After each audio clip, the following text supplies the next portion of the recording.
Oldonyo Lengai, mlima mtakatifu. Mlima unaotoa alikali inayoweza kukausha maiti iwe kama jiwe.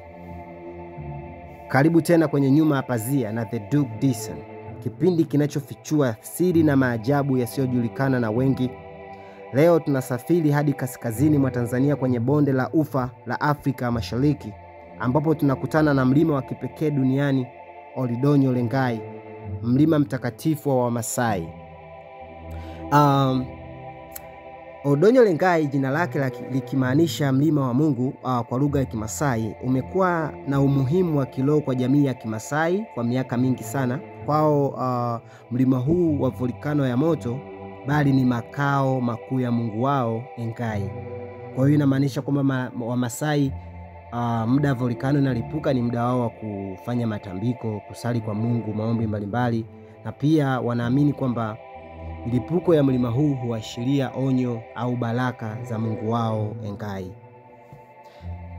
Oldonyo Lengai uko mkoa wa Arusha karibu na Ziwa Natron na mipaka ya Kenya.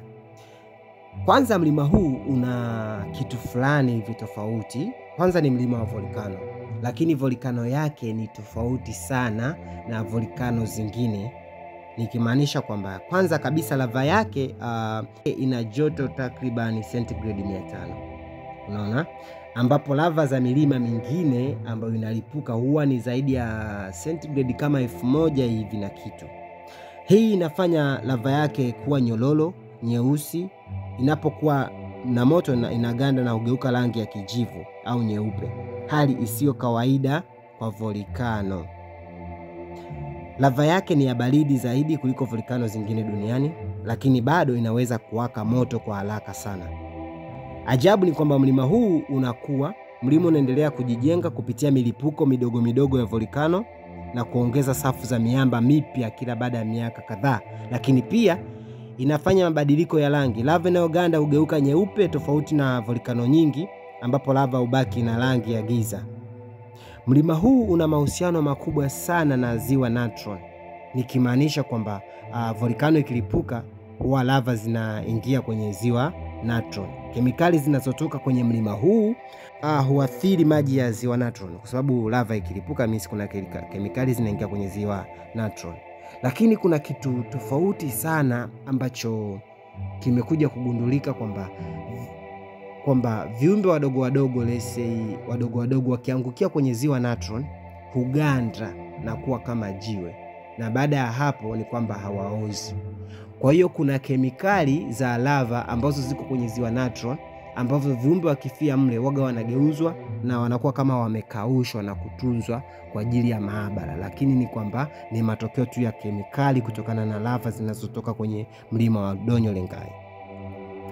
Lakini pia mlima huu wa Oldonyo Lengai una historia ndefu ya milipuko mikubwa iliyorekodiwa. Mlipuko wa kwanza ulirekodiwa mwaka 1917 na wa pili ulirekodiwa mwaka 1940, na kulikuwa na mlipuko mrefu kati ya mwaka 1966 na mwaka 1967, na pia ukatokea mwingine 2007 mpaka 2008. Na hii ni baadhi tu ya milipuko ambayo imetokea na ikaingia kwenye rekodi. Kuna baadhi ishatokea na ingia kwenye rekodi kwa sababu kuna milipuko mikubwa kwa skeli kubwa, na kuna mingine midogo midogo ambayo inaonekana tu kwa wakazi karibu na mlima Oldonyo Lengai.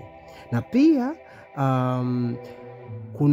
kuna kitu pia cha utofauti sana volkano ya mlima huu na milima mingine, kwa sababu hii milipuko yake waga ni ya ghafla, lakini si ya uharibifu mkubwa sana kwa jamii inayoizunguka. Mara nyingi majivu hutawanywa hewani, wakati mwingine lava hutiririka taratibu kwenye miteremko wake.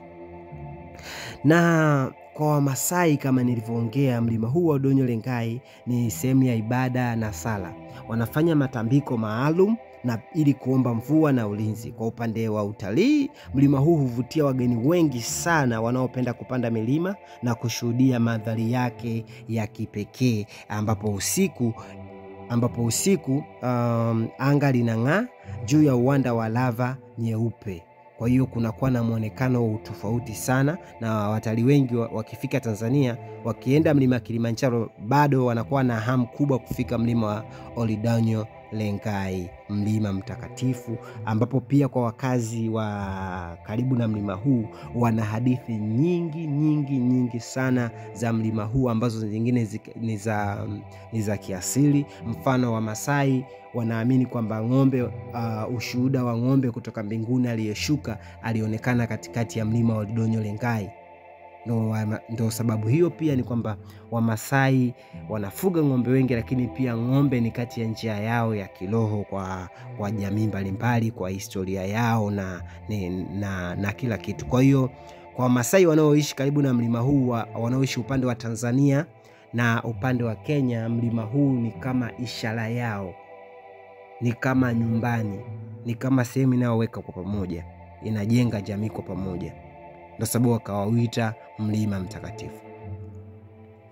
Na pia mlima Oldonyo Lengai ni moja ya maajabu makubwa Tanzania na kwa dunia nzima, kwa sababu una vitu vya kipekee, una historia ndefu, kuna hadithi za kiroho na mchango mkubwa sana kwa ekolojia ya ziwa Natron, na ushahidi wa asili na mabadiliko yanayoendelea duniani. Kwa sababu unavyojua kwamba vitu inabidi viwe hivi, unakuja huko viko hivi. Unajua lava inabidi iwe na joto zaidi ya centigrade 1000 kwenda juu, lakini ukija kwenye mlima wetu wa Oldonyo Lengai unaopatikana hapa Tanzania, lava yake ni centigrade karibu 500, ambapo ni tofauti kabisa na lava zingine.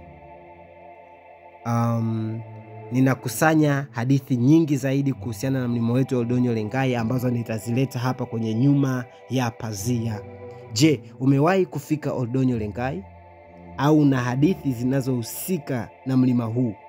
Au unajua chochote ambacho ungeweza kusimulia na sisi kuhusiana na mlima Oldonyo Lengai kwenye kipindi chetu cha nyuma ya pazia, tukiendelea kukuletea hadithi nyingi za kuvutia, mambo mengi, utafiti mbalimbali wa kitaalamu na utafiti mbalimbali wa asilia, kwa sababu sisi hapa hatuchagui asili yetu, tutaendelea kuiweka, na wanasayansi wanachokiongea tutaendelea kukiweka.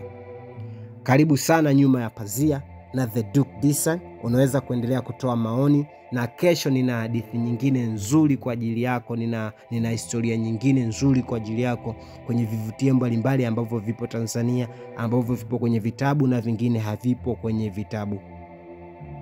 Karibu nyuma ya pazia, unaweza kusubscribe na kucomment. Asante.